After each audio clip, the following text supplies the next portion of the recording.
최근 3주 동안 광주의 코로나19 하루 확진자가 한 자릿수에 머무는 등 진정세에 돌입했습니다. 엊그제부터는 75세 이상 어르신들에 대한 백신 접종도 시작됐는데요. 하지만 백신 안정성과 관련해 시민들의 불안감은 여전합니다. 그래서 코로나19 백신을 둘러싼 가짜뉴스와 궁금증을 풀어드리는 시간을 가져보려고 합니다. 함께 이야기 나눌 분 소개합니다. 저희 프로그램에 자주 오셨던 분입니다. 박향 광주시 복지건강국장 모셨습니다. 안녕하십니까? 안녕하십니까? 네, 코로나19 백신 접종을 시작한 지 광주에서도 한 달을 넘어섰습니다. 네. 그리고 엊그제부터는 75세 이상 어르신들에 대한 백신 접종도 시작됐는데요. 어떻게 순조롭게 잘 진행되고 있죠? 네, 저희 시에서는 그래도 비교적 예방접종이 처음에 백신 접종에 동의하셨던 분들 거의 접종에 임하고 계시고요. 안정적으로 진행되고 있는 상황입니다. 글을 잘 모르시거나 거동이 불편한 어르신들도 상당히 계실 것 같은데 어떻게 안내는 잘 되고 있습니까? 네, 이번에 이제 75세 이상 어르신들에 대한 접종은 아스트라제네카처럼 가까운 병원에서 맞을 수 있는 건 아니고 접종센터로 오셔야 되기 때문에 어찌 보면 이번에 이제 어르신들에게 안내를 하고 또 실제로 접종 당일에 모시고 오는 것까지를 총체적으로 책임 담당을 좀 두어가지고 자치구의 동사무소 담당하시는 분, 또 자치구 업무를 담당하시는 분들이 상당히 많이 노력을 해주셨습니다. 그래서 직접 어르신을 찾아가서 대면으로 정보에 대한 동의도 받았고, 그다음에 접종을 하겠다는 동의도 받고, 그다음에 어느 날에 받을 거다는 약속도 하고, 뭐 이런 부분들이 일대 다 대면으로 진행이 됐습니다. 네, 구청에 계시는 분들이 상당히 고생이 많아요. 네네. 그리고 이제 동의 통장님이라든지 또 지역에서 자율적으로 활동하시는 분들도 많은 협조를 해주셨습니다. 네, 혹시 거동이 불편하신 분에 대한 교통 편의 제공은 되고 있나요? 저희들이 이제 2개 센터가 먼저 개소를 하는데요. 거기 각 센터별로 9대 내지 10대의 버스를 지금 예약을 다 해놨습니다. 그래서 그 동선에 따라서 움직이게 하고 또 집에서 혼자 움직이시기 어려운 분들은 도움을 주신 분까지 다 연결을 해서 차에 모시고 그다음에 다시 주사 맞은 다음에 돌아가는 것까지 책임질 수 있도록 그런 시스템을 갖췄습니다. 네, 75세 이상 어르신들은 이제 고혈압, 당뇨 이런 만성 기저질환을 가지고 계시는 분들도 네네. 많으실 텐데 네네. 백신 안전한가요? 네, 일단은 그래도 고혈압이라든 당뇨 이런 질환을 갖고 계신 분들은 우선 좀 접종을 하도록 저희들이 하고 있고요. 왜냐하면 실제 감염이 됐었을 때 위험에 빠질 가능성이 더 높기 때문에. 다만 그 기저질환을 갖고 계신 분들이 이제 약물 조정으로 되게 되잖아요. 근데 혹시 접종 당일에 뭐 다른 열이 있다거나 문제가 있을 수 있잖아요. 그런 것들을 또 방지하기 위해서 예진을 좀 더 철저히 할 예정입니다. 가시게 되면 먼저 예진이나 네, 문진을 그렇습니다. 실시하는 네, 먼저 예진표를 작성을 하시고요. 그 다음에 의사선생님들이 다 예진을 합니다. 그래서 지금 뭐 시간대도 충분하게 예진하는 시간도 충분하게 그다음에 접종하는 시간도 충분하게 또 접종하고 나서도 이상 반응 지켜보는 시간을 15분 내지 30분을 지켜보고 그런 방식으로 합니다. 네, 그 광주시 전체 백신 접종률은 어떻습니까? 지금 현재 1분기가 이제 3월 말로 끝났지 않습니까? 이제 2분기가 들어갔는데 1분기 접종률은 거의 저희가 접종 대상자가 한 4만 5천 명 정도 됐는데요. 한 80% 이상 다 접종을 완료했고 나머지 이제 혹시 증상이 있었거나 아니면 병원에서 기간들을 좀 조정해서 맞추는 사람 빼고는 거의 다 접종을 했고요. 이제 2분기에 들어가서는 이제 어르신들 75세 이상 어르신부터 이제 시작하는 겁니다. 그래서 지금 동의율도 이제 다른 지역에 비해서는 한 80% 이상으로 높았고요. 또 이제 접종도 지금 순조롭게 시작을 했기 때문에 뭐 안정적으로 되지 않을까 생각합니다. 혹시 이제 백신 접종 시기를 희망했던 접종 시기를 놓쳐버리시는 분들도 계실 것 같은데 이런 네네. 분들에 대해서는 어떻게 조치가 네, 저희들이 이 2분기 지금 이번에 75세 이상 어르신들을 해보니까요. 이제 일단 안 맞겠다. 나는 접종을 하지 않겠다. 이렇게 이제 부동의를 하신 분들은 아예 11월 이후로 넘어가고요. 동의를 하셨는데 그날 당일에 갑자기 무슨 일이 생겼다거나 아니면 몸이 좀 아팠다거나 이런 경우에는 저희들이 뭐 4월에도 계속 접종이 진행이 되거든요. 그러니까 그 접종이 진행되는 날 중에 다른 날로 조정을 해드립니다.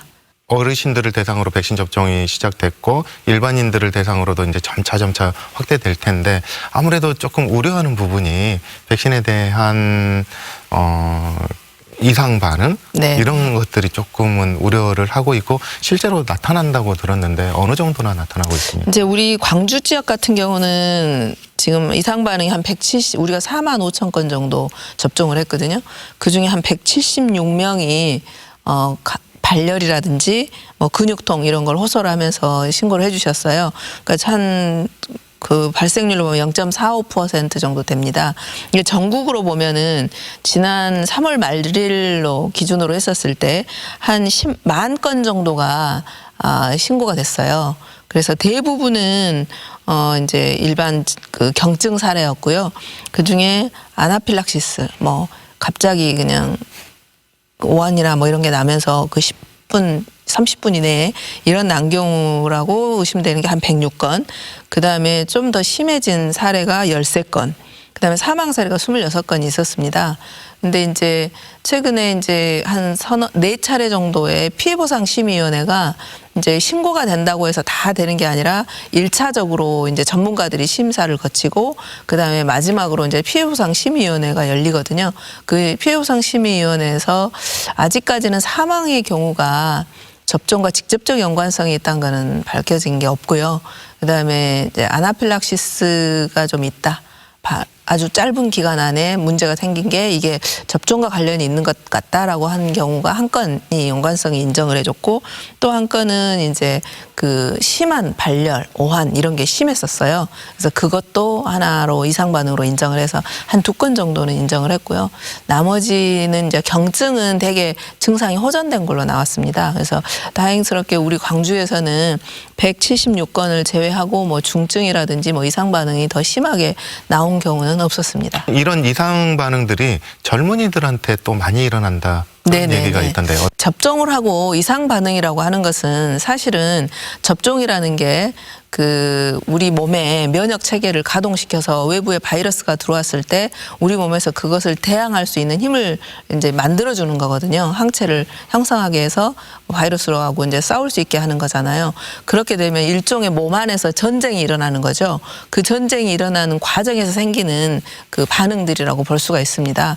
근데 이제 아스트라제네카 백신 그 원료나 이런 게 우리 아데노바이러스 쪽에서 이제 나오는 거라고 만드는 거라고 합니다. 그래서 이제 아무래도 젊은 층은 한번 자주 더 노출이 덜 됐을 것이고 나이가 드신 분들은 더 노출이 됐다. 그래서 젊은 층에서는 그 반응이 더 강하게 나오는 거죠. 그래서 되게 이제 그런 면역 체계 한번 반응을 일으키게 되면 우리 몸에서는 그걸 기억을 합니다.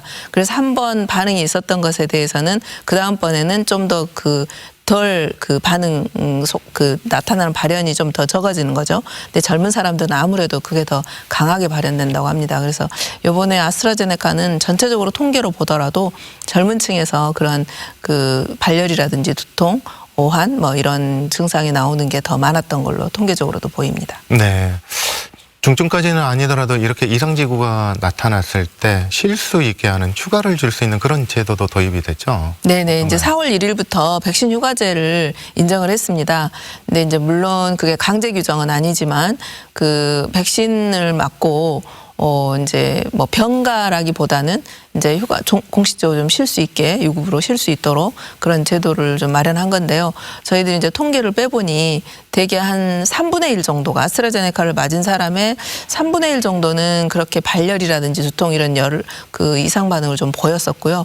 또 그 중에 한 1~2% 정도는 출근하기 곤란할 정도로 증상을 보인 사람들이 있었어요.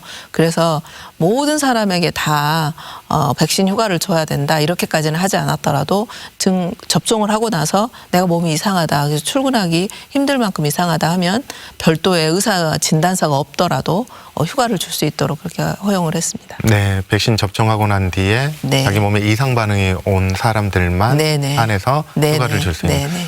그렇다면 민간 기업에서는 이게 잘 조정이 안 될 수도 있겠다 이런 생각이 네, 듭니다. 저희들도 그런 우려는 좀 있었는데요. 그래서 이제 질병청에서도 이걸 강제 규정으로 해야 되지 않느냐 이런 얘기들이 있었는데 사실은 아까 말씀드린 대로 한 30% 정도는 그렇게 경미한 증상이 나오고 실제로 이제 일을 할 수 없을 만큼 한 경우는 한 1~2% 정도에 됐기 때문에 이제 강제 규정을 했었을 때 또 모든 민간 업체 같은 경우는 업종에 따라서 또 기업의 규모라든지 이런 거에 따라서 또 강제로 하더라도 못할 수 있는 이런 부분들이 있기 때문에 좀 형평성 논란이 있을 수 있어서 강한 권고 정도로 저희들이 이제 병가 아니 그 휴직 그 백신 이후 휴식을 할 수 있도록 허용을 한 겁니다. 네.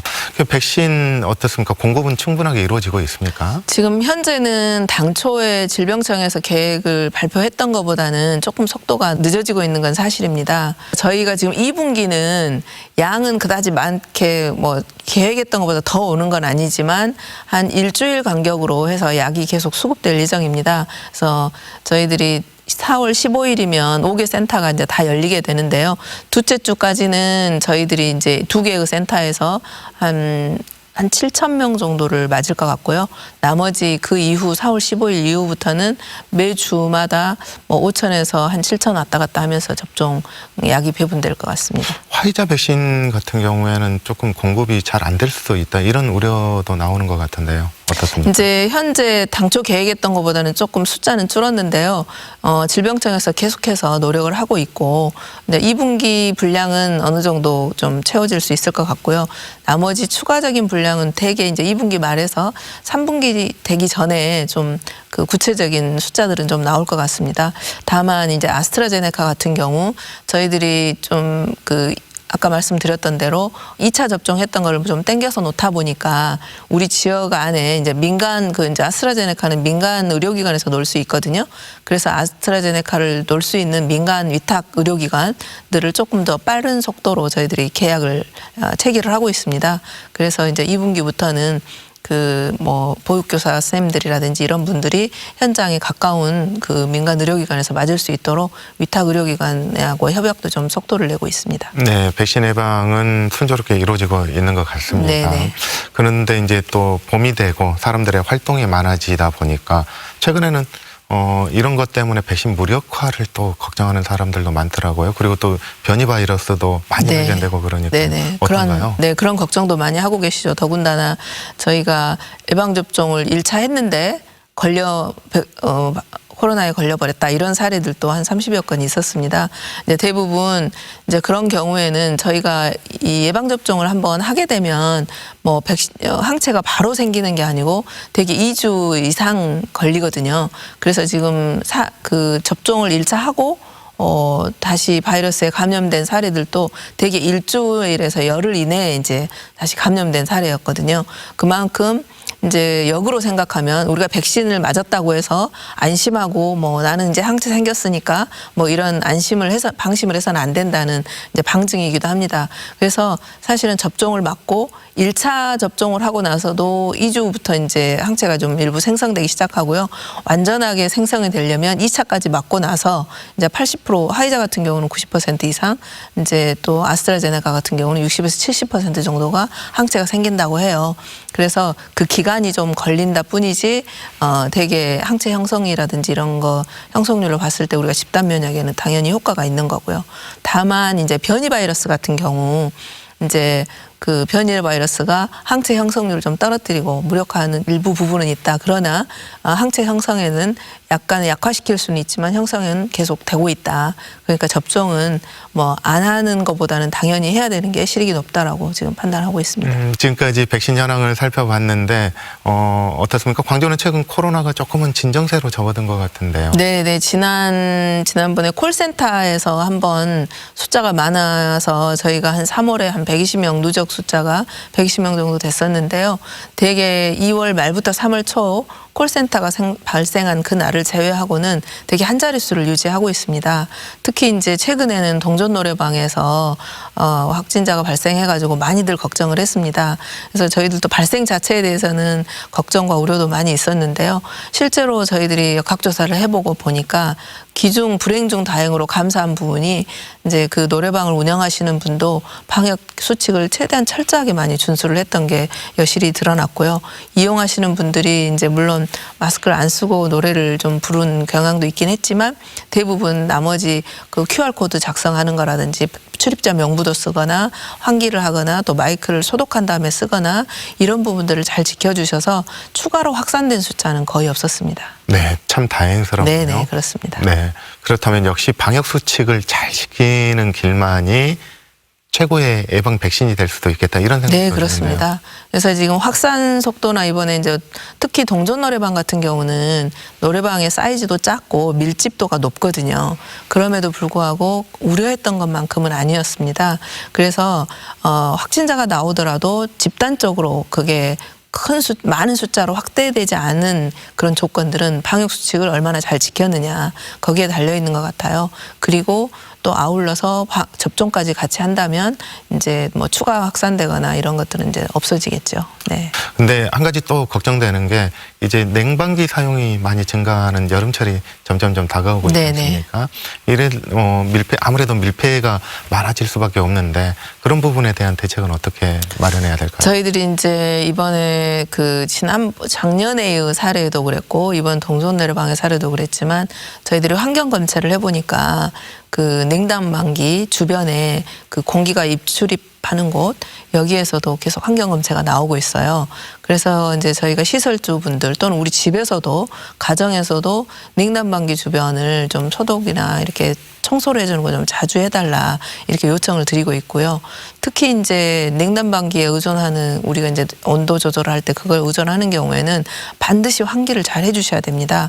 그래서 그 중간중간 좀 그 온도가 좀 떨어지더라도 또는 올라가더라도 창문을 활짝 열고 환기시켜 주시고 또 자주자주 그 공기가 왔다 갔다 하는 곳은 좀 닦아주시는 게 감염병 예방에 좀 도움이 될 것 같습니다. 이제 날이 풀리면서 나들이 객들도 많이 증가하고 있는데요. 어떻습니까? 그 방역 대책은 어떻게 세워야 될까요? 저희들이 이제 질병청 차원에서도 그렇고 우리 시 차원에서도 봄철 이제 행락객이라든지 특히 이제 벌써 이제 벚꽃들이 많이 지고 있는데 벚꽃이라든지 꽃 구경 가는 사람들이 많이 늘고 있어요. 그래서 주로 이제 손님들 외부 그런 그 행락객들이 많이 오는 장소에 대해서는 저희들이 좀 방역 수칙을 강화하고 직원들을 좀 더 많이 배치해서 수칙을 준수하도록 하고 또 많은 사람들이 한꺼번에 몰리지 않도록 좀 조정을 한다든지 이런 조치를 하고 있고요. 또 여러 이제 홍보 매체들을 통해서 가급적이면 가족 단위로 소그룹으로 좀 움직이시도록 하고 또 혹시 이제 증상이 있거나 몸이 아프신 분들은 밖에 외출을 좀 자제한다든지 또 즉각 검사를 먼저 받으신 다음에 외출을 한다든지 이런 것들을 공고하고 있습니다. 네. 마지막으로 시민들께 좀 당부한 말씀 해주십시오. 이제 접종이 본격적으로 시작됐고 다행히 우리 시민들께서 많이 협조를 해주셔가지고 접종 대상에 해당되시는 분들의 90% 이상이 동의를 해주셨고 또 접종도 다 80% 이상 접종에 참여를 해주고 계십니다. 그래서 이제 일부 자칫하면 접종을 맞으니까 방역 수칙은 그래도 좀 더 느슨하게 해도 되지 않을까라는 생각을 하신 분들이 생길까 좀 걱정은 됩니다. 그럼에도 불구하고 최근 많은 상황들에서 보면 우리 시민들께서 방역 수칙을 대체로 많이 잘 준수해 주시고 있는 걸로 확인됐습니다. 그래서 이런 그런 정도의 수준의 방역 수칙 준수 그리고 예방접종에 적극 참여해 주시는 거 이게 1분기와 마찬가지로 2분기, 3분기까지 계속 이어질 수 있도록 시민 여러분들의 적극적인 협조 당부드리겠습니다. 네, 지금까지 박향 광주시 복지건강국장과 함께 코로나19 백신 접종 현황과 향후 방역 대책에 대해 이야기 나눠봤습니다. 오늘 나와주셔서 감사합니다. 감사합니다. 네, 이번 주 시사본색에서는 제주 4.3 항쟁과 광주시 코로나19 백신 접종 현황을 다뤄봤습니다. 다음 주에도 더욱 알찬 시사의 본질을 준비하겠습니다. 시청해주신 여러분 고맙습니다.